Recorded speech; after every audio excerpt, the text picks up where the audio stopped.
Well, hello, my sunshiny friends, and welcome back. How are we today? So, I had my appointment with the dietitian today. So, this has been a much anticipated appointment. Actually, I lie. Mm, I was kind of dreading, I was anticipating it because I knew it was coming up, but I was going to cancel it. And then I wasn't. And then maybe I was. So it wasn't going to be until the 21st, I think.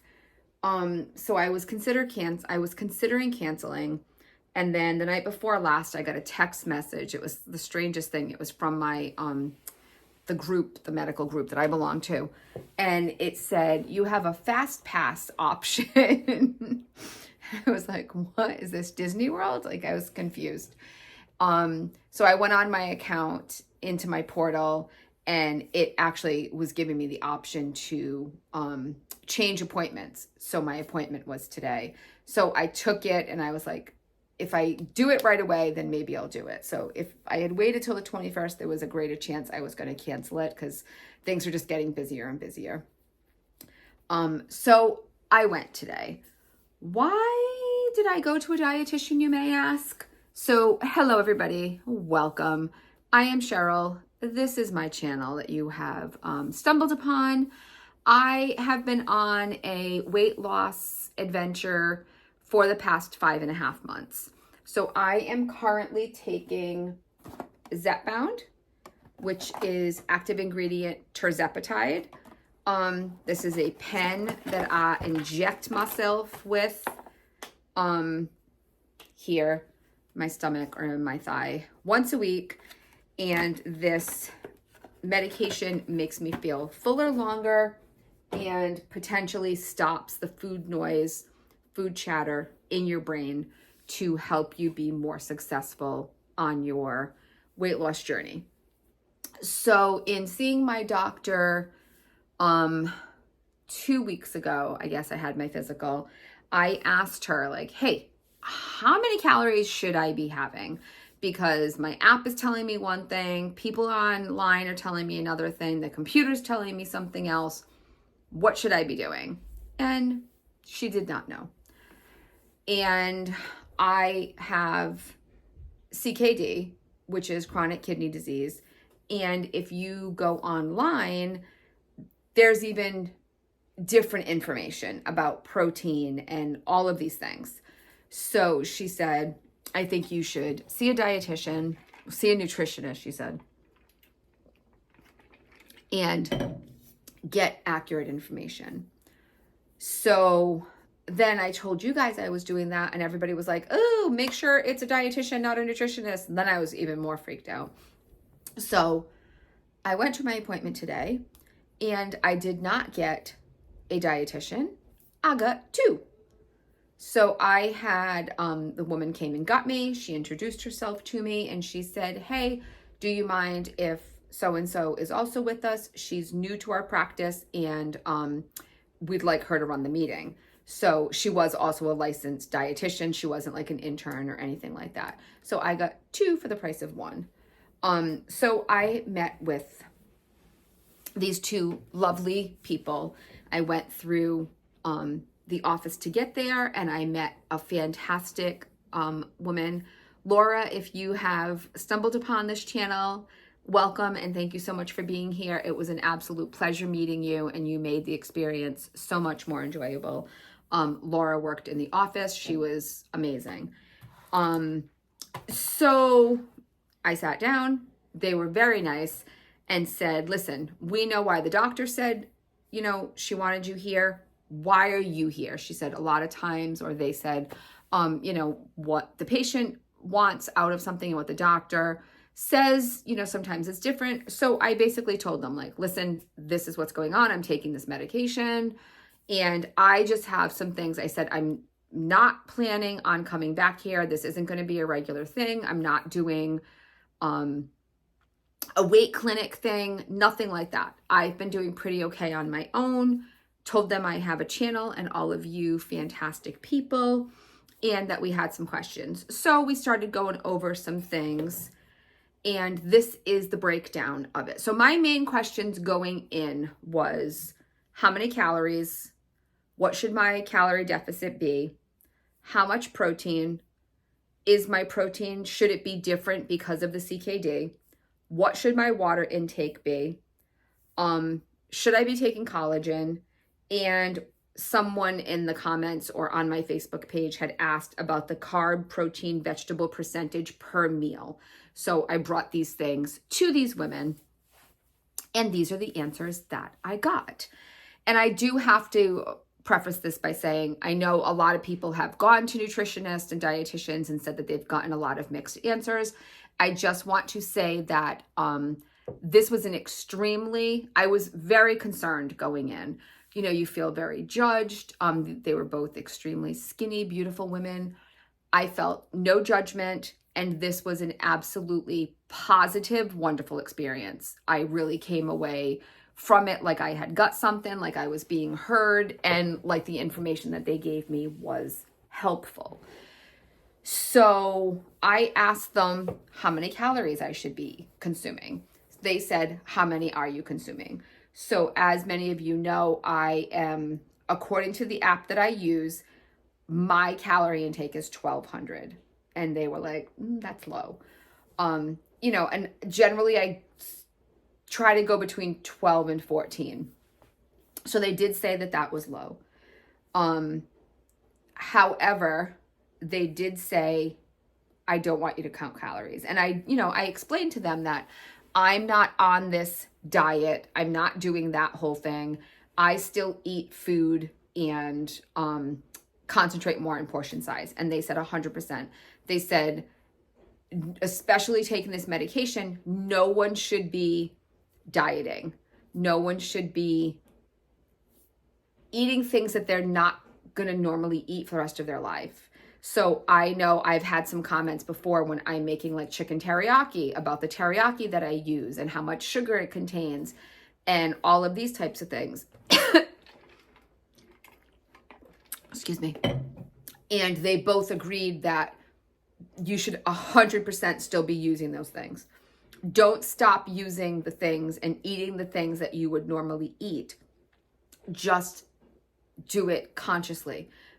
Be using portion control and eating the protein first, eating more of the protein. So basically they said they don't want me to count calories. They want me to count my protein.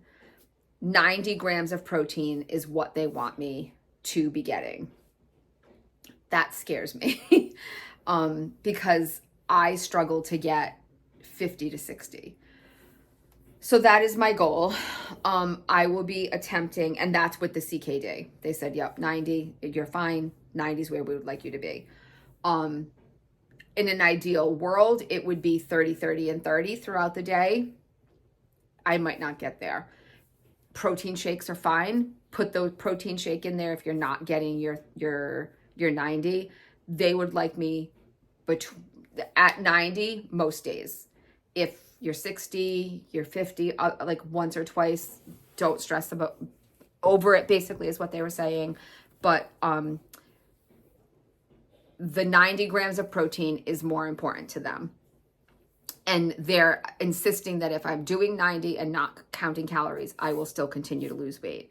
So I'm going to give it 2 weeks and do it their way and concentrate as much as I can on the protein and seeing if I can get those goals in and not count the calories and see what the scale says. I'm scared, but I want to give them the benefit of the doubt, and I want to see what they're saying, if what they're saying is true. Because I was like, will I still lose weight? And they were like, you will, I promise. Their big concern, as we all know, is muscle mass. So if 20% of weight loss is the average with these GLP-1s, then 40% of that is muscle loss.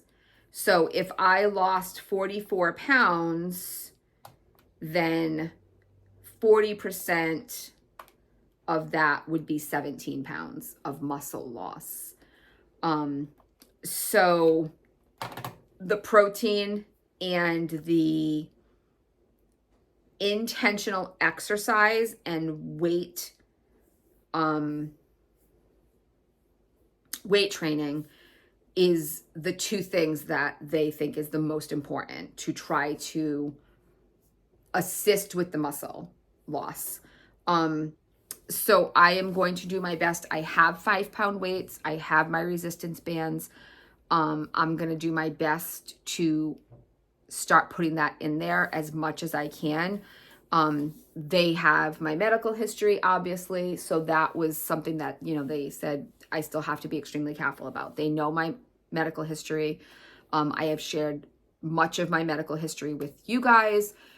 They know all of it. So I have to be extremely careful. So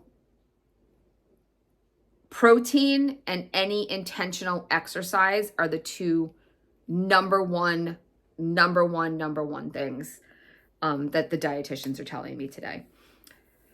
So then that moves us on to water. And I was like, okay, as it is, they're telling you 100 to 140 grams of protein on all of these sites and everything.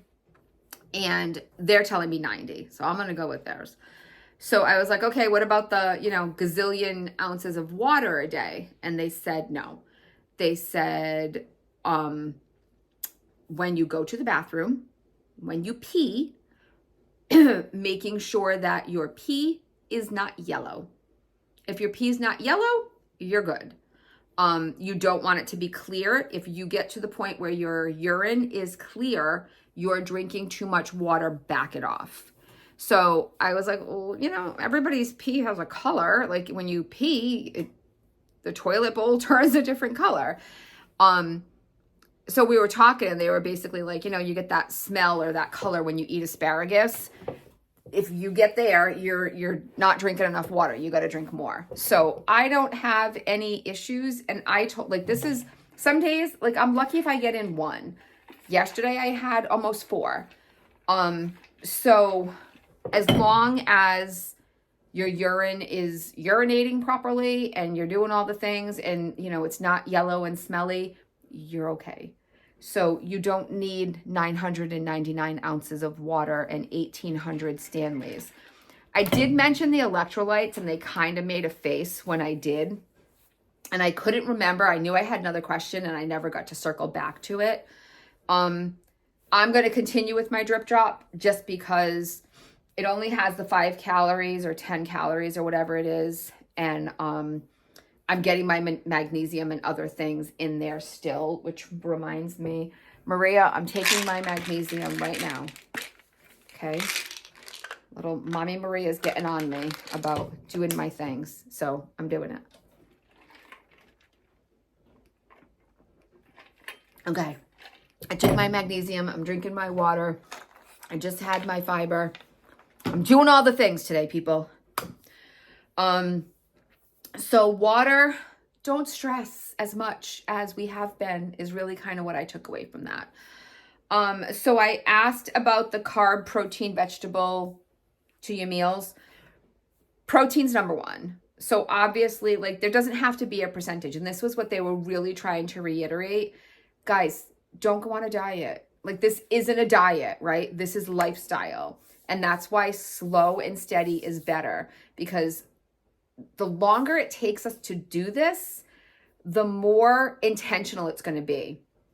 The longer it takes us to do this, the more our muscle of our brain is going to remember these things, and the more they're going to pick them up, and the more successful that we're going to be, right?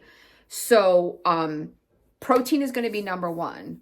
So if you're getting your 30 grams of protein at dinner or whatever meal you're talking about, then, obviously vegetables now would come into play, but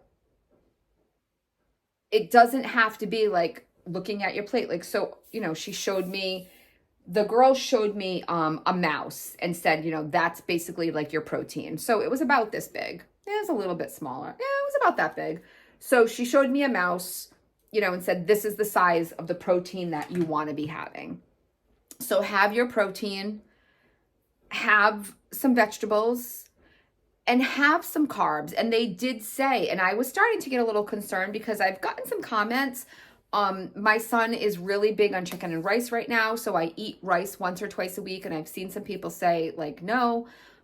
They were like, well, what are you eating? And I was, commenting, they're like, are you eating rice? And I was like, yeah. And they were like, that's great. And they 100%, like the things that I were saying, they were like, you're doing everything that you should be doing. Just doing it smaller. So, try to stay away from the fatty foods, because that seems to be what upsets our bellies on this medication. So that was one thing that she did warn about, and what she was saying is that she's heard, and the doctors and stuff that she's talked to, is especially the first 2 or 3 days after your shot, that seems to be the real tricky spot for those fattier foods. So, maybe don't have a cheeseburger, or don't have French fries or fried calamari in those first couple of days. If you are really wanting something like that, have it maybe towards the end of the week, and it might not upset the stomach as much, was her advice. So water. Yeah. So just back to the meals for a minute, trying to get that 30 in first. So I basically, they asked me, like, give me a rundown of your day. So I went with more of my routine day when I'm at work, which I'll be going back to work in a couple of weeks.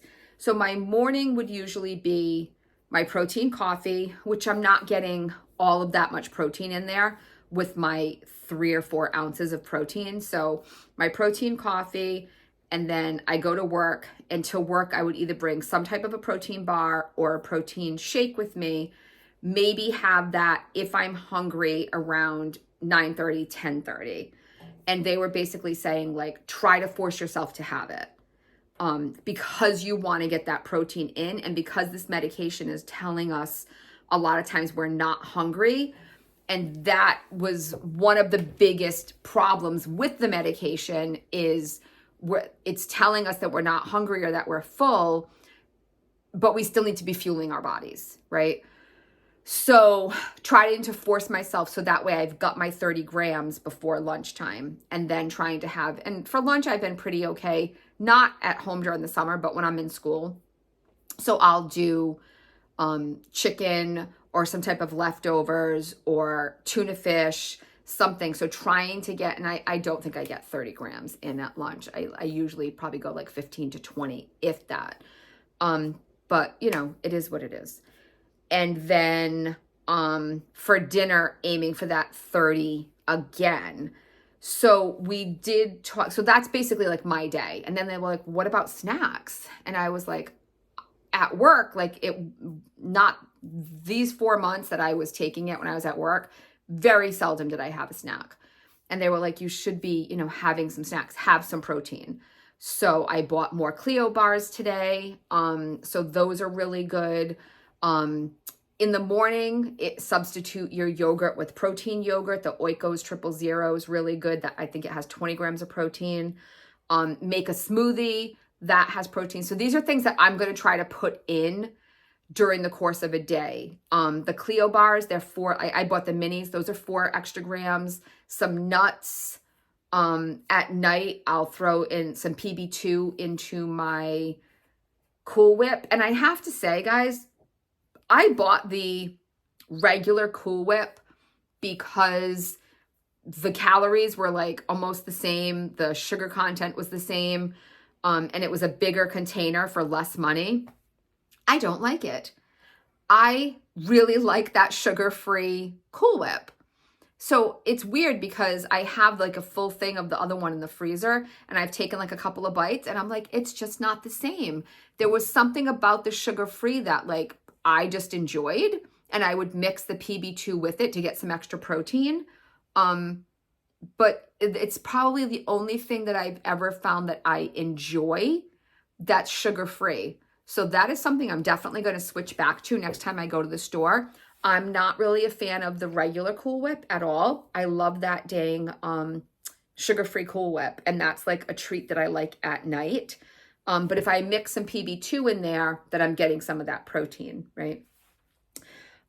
So I did ask them about supplementing protein, and they had some pretty serious opinions on this. So the protein powders that we all know and love, that we throw in things to get our protein in, I had no idea. Many of you may know, because many of you may have already done the research, talked to your doctors, known from all of the other diets and fads that we've done. But not all protein powders are created equal. And I guess not all protein powders are NSF certified. So basically what they told me was that anybody can create something and say it's full of protein and sell it as protein powder. So in order to be actual protein powder, it needs to be third-party tested. And in order to be third-party tested, it now is NSF certified. So basically what they're saying is if you buy Cheryl's protein powder at GNC, I'm saying that you've got 60 grams of protein in every tablespoon, but I'm not certified. There's no way to know what's actually in that powder and how many grams of protein there really does have. So if it's third-party tested and it's NSF certified, it has been checked multiple times. They said actually, if it's sold in Canada, then it's probably some of the best protein powder, because Canada's standards are so much higher than ours. So that's what they told me. So for right now, I think I'm not even going to go there with any of that. I did start doing some research, and I did find this one particular website. It's called nsfsport.com. And you can actually go on there, and there's a list. You can put in the protein powder that you use and actually read the information, and you can see if it's certified or not. So I guess if it's not NSF certified, then it may not have the protein in it that the packaging is telling you it does. I don't know. This is just what I was being told today. Which brings us to collagen. And I said, a lot of people are saying collagen, we have to have the collagen, blah, blah, blah, blah, blah. So they did say that if you're losing muscle, you're losing collagen. And like there's collagen in the muscle. So you are losing collagen. But the studies are inconclusive on whether or not these collagen powders are doing anything for you as far as replenishing any of the collagen. They did say that there was a particular doctor who's a gynecologist who swears by one in particular collagen that I think this woman actually created or something. So that's why she swears by it. And it more had to do with women in perimenopause and the 10 years before that starts, how the collagen already starts to break down. So then obviously losing weight is going to bring that down even further. But I've done a lot of research on this, and the data is really all over the place about whether any of these supplements are actually replenishing anything. And the majority is saying no. So everybody has their own opinion on that. For right now, that's another thing that I'm just going to stick. I'm not going to start adding in additional collagen because, first of all, I'm not spending money on something that I don't know is actually beneficial to me. And I can't be adding in one more thing to my routine. I can barely handle what I have. So, everybody has an opinion on that. I asked them for theirs. They gave me theirs, and theirs was very much that there's no conclusive evidence to support it, really. So I'm just going to go with that for right now. So yeah, I think that is just about going to do it. Like I said, I found it to be a very informative meeting, a very positive meeting. And if nothing else, I met Laura. You are amazing. I can't wait to see your stuff. So yeah, for 2 weeks, we're going to go with no calories, working on the 90 grams of protein, sticking with whatever water I can get in, eating the foods that I had. And they did reiterate over and over and over and over again that like, this is the way to do it. And this is what they tell people. And this is what they hope people will continue to do, especially with these medications, is to not diet, not make these huge changes. Like we were talking about like dinner, and they were like, I was like, chicken, what kind of chicken? And I was like, well, usually it's like a teriyaki chicken or something. I know that's not that great. And they were like, why? It sounds delicious. And I was like, yeah, it sounds good, but I use teriyaki sauce. And they were like, yeah, what else would you use? And I was like, well, I don't know, people. And they were like, no, you want food to be good. Basically, if you make like a plain chicken breast or a plain piece of fish every day with some lemon on top of it, like you're going to get sick of that. And that's not sustainable for long term, right? We want to stick with our normal life, just change our bad habits. So eat this much food instead of this much food. Have 1 serving instead of 2 servings. Stop eating at 7:30. Don't be in the closet picking on crap. What I've started to do is instead, I just don't buy the crap. And that was a hard one for me. I would go to the stores. I have teenage boys. Everybody gets hungry. Well, then I'm buying crap and now they're eating crap too, right? So the cookie aisle is no more. When we go on vacations and stuff like that, like I'll buy snacks so that we have things in case people are hungry. For some bizarre reason, I have to buy Twizzlers when we go on a vacation. It's like a long vacation, not this past weekend. I buy Twizzlers. That's like a thing we do. S'mores, there's a campfire, like those types of things. But then like that stuff stays in the closet. And I did also ask about I've had a lot of comments, and I'm not saying this in any negative way about the comments. I take everything that you guys say, and I look into it and I check to see if it, is good for me. And someone had mentioned some of the bars that I eat and how high in sugar they were. And then I was like, dang, like it is. My macadamia nut bars are high in sugar. And so I told them about those, and they were like, do you eat them every day? Do you eat a lot of other sugar during the day? Like, so those are the things you have to be asking yourself. So eat the energy bar. If the energy bar has 20 grams of sugar, but you're not eating sugar the rest of the day, you're fine. If you're eating 4 bars, well, then maybe not. But I'll have like one day I might have a protein bar, one day I might have a protein drink. Absolutely fine. They would rather, basically what she was telling me is she would rather me supplement with one of the Fairlife protein drinks or the Slate protein coffee that I've now started drinking. Well, I started drinking. I bought some more today. I've had one. They were good. So they would rather me take a protein bar and supplement it in to get the 90 grams of protein in than have nothing. You know what I mean? So it's still, those things are still good, just in moderation, like everything else. So I'm going to continue to do things the way I've been doing it, except I am going to stop for the next 2 weeks tracking my calories, and just doing my best to hit my protein goals. Obviously, without being crazy, I'm not going to try to hit the protein goals and eat 4,000 calories. That's not what I'm trying to do. So this shall be interesting. We shall see how it unfolds, and you will all be here to watch it. So yeah, that is what happened today. I came away from it positive. I thought it was a great meeting. I was thrilled with them, the information that they gave me. So yeah, we will take it from here. We will see how it all unfolds, and I will keep you all abreast of the situation as always. So if you found this to be informative at all, please give it a thumbs up. Share it with anybody else that you might find, think that it could be informative for. If you are new here, welcome. Please go and hit that subscribe button and stick around.